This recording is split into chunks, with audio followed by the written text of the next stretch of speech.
Magandang gabi po sa inyong lahat, mga kayang Starot, at kumusta po ang buhay ng bawat isa sa inyo. Naway nasa mabuting kalagayan kayong lahat, mga kayang Starot. Bago po tayo magsimula sa ating reading ngayon, ako po ay magpasalamat sa lahat po ng nag-like, comment at share po sa mga previous na video ko. At salamat rin po sa lahat ng mga nag-subscribe sa akin at nag-follow at nagtiwala po sa akin. So, ang divination na gagawin natin ngayon ay tungkol po ito sa isang tao na may mataas na posisyon sa ating gobyerno. Nasa hot seat po siya ngayon. Pinag-usapan ang pag-apply niya bilang ombudsman post. Ito po ay si Secretary of Justice Jesus Crispin Remulla. So, marami pong tao nakatutok sa kanya ngayon. Bawat galaw niya, tinututukan, binabantayan po ng tao. Bawat po galaw niya, pinagdudahan po ng mga tao. So, maraming nagtanong kung ano po ang kahinatnan ng kanyang pag-apply. So, ngayon ating tingnan sa baraha kung ano po ang mga kaganapan sa kanyang career ngayon, mga challenges at ang outcome sa kanyang pag-apply. So, simulan na po natin. Kukuha tayo ng cards. Ang mga cards ay nag-represent po ito sa kanyang present na sitwasyon sa kanyang karera at ang challenges, ang past influences na nakaapekto sa kanyang present na sitwasyon sa career, at ang advice card from the universe at ang outcome. So, makita nyo ba? Klaro ba? Okay. So, tingnan natin ang kanyang present. So, ang tanong ng tao, majority na mga tao, mga Pilipino, ang katanungan nila ay pagbigyan ba or siya ba ang pagbigyan ng highest power na papalit kay Samuel Martires as ombudsman post. So, nakita ko po dito na may 75% po siya. Kung isummarize po natin ang cards. So, tingnan natin ang kanyang present. So, sa present niya, malaki po yung yung tiwala niya sa sarili niya na siya po ang papalit. But nakita ko dito sa kanyang challenges na may haharang po. Babae po ang haharang sa kanyang pag-apply bilang kapalit doon kay Samuel Martires. At gagawa ng paraan ang babaeng ito na hindi po yan matuloy. So, balik po tayo sa kanyang career. Sa kanyang career, nakita ko po dito na may bangayan, may awayan, sa disharmony po sa kanilang grupo. May inggitan. Bawat isa sa kanila gusto na ang plano nila ang masunod. So, may tinatawag silang hari-amo.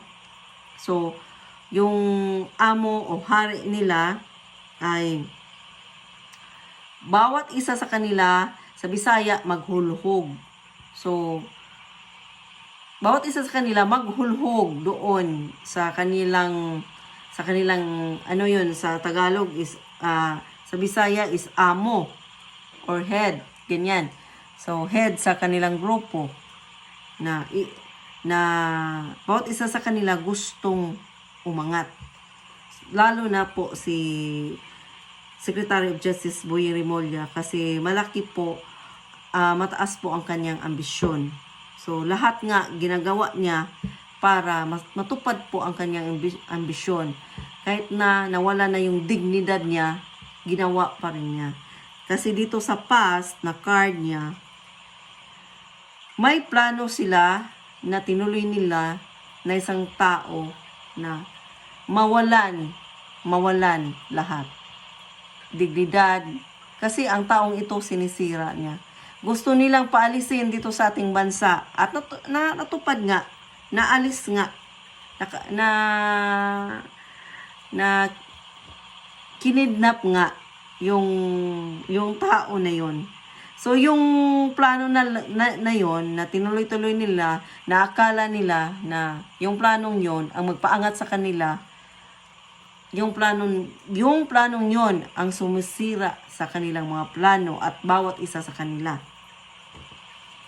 So ito ang sa past na influences nang dahil sa planong yon, nasira po, na-delete po lahat mga plano ni Secretary of Justice Remulla. Kasi po, nabuking or nabisto po ang planong yon na may may hidden agenda ang pangyayaring yun. So, naapektuhan po siya. Mga tao sa paligid niya, kasama niya sa trabaho, wala na pong tiwala sa kanya. Mga tao sa Pilipinas, wala na pong tiwala sa kanya. Kaya mainit ang mga mata ng mga Pilipino po sa kanya. Lahat ng mga ginagawa niya, pinagdudahan niya. So, ngayon, ang advice po ng universe po sa kanya, stop na po ang betrayal, stop na po ang pagiging greedy, pagiging gahaman, at dapat magkaroon si Boyeng Remulla ng disiplina sa sarili niya para mapigilan niya ang sarili niya na di na makagawa ng iba pang pagkakamali. Dapat mag-step back na siya at dapat i-reassess niya ang sarili niya. Kasi hindi na niya nakikita kung saan siya patungo. Kasi ito, mawalan siya ng lakas. Mawalan siya ng power, mawalan siya ng pwesto, mawala lahat sa kanya. Darating ang panahon na mawala yon sa kanya kung ano man yung tinatamasa niya ngayon. So, ang akala nila, walang katapusan ang paghahari nila. But, darating po yan. Darating tayo dyan. Kasi sa career niya, ito ang kahinatan niya. Mawala yung power niya, yung lakas niya, yung yung pagiging famous niya ba. So, yung power at pwesto mawala. Respeto sa sarili niya, tiwala niya sa sarili niya mawala. Mga tao na nagrespeto at nagtiwala sa kanya, mawala yun lahat. At pati pwesto at power na nasa kanya ngayon, may katapusan po yan. Darating po tayo dyan. Ito po yun. So, ngayon, punta tayo sa mga personal question po ng mga followers ko po. So, 3 po ang pinili ko doon. So, ang unang tanong, kasi na may mga balita na itong si Boyeng Remulla ay kasama sa mga illegal na gawain. Kasama na dito ang drugs, ang human trafficking, ganyan. So, ang itatanong natin ay kasama ba talaga siya? Totoo ba? So, ito po. Pag ganito is no, nag-reverse po siya. So, yes po ang card. So, kayo na po ang humusga. Ang pangatlong tanong ay, totoo ba na siya ay involved sa pagkidnap kay PRRD? So, reverse pa rin. So, ibig sabihin, yes po. So, ang pangatlo is, siya ba ang pagbigyan ng universe na magiging kapalit ni Samuel Martires as ombudsman post? Hindi po. So, ito ay future event. So, ibig sabihin, may 75% na kung ano ang sinasabi ng card na to, kasi sinasabi nila dito na hindi. Marami po kasing balakid o marami kasing humaharang na hindi niya makuha ang posisyon, lalo na ang babaeng ito. So, may 75% na di talaga. Pero may 25% na pwede ring mangyari yon kasi future pa eh. So, yung mga nasa likod niya, gagawa ng paraan para talagang mailuklok siya sa pwesto. So, ngayon, itong question na to is, para sa akin, di ko na sana itanong. But, yun nga, pinipilit niya ako na itanong ko.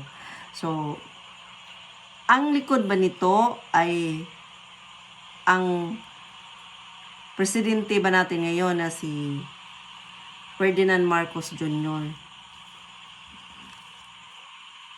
Reverse pa rin.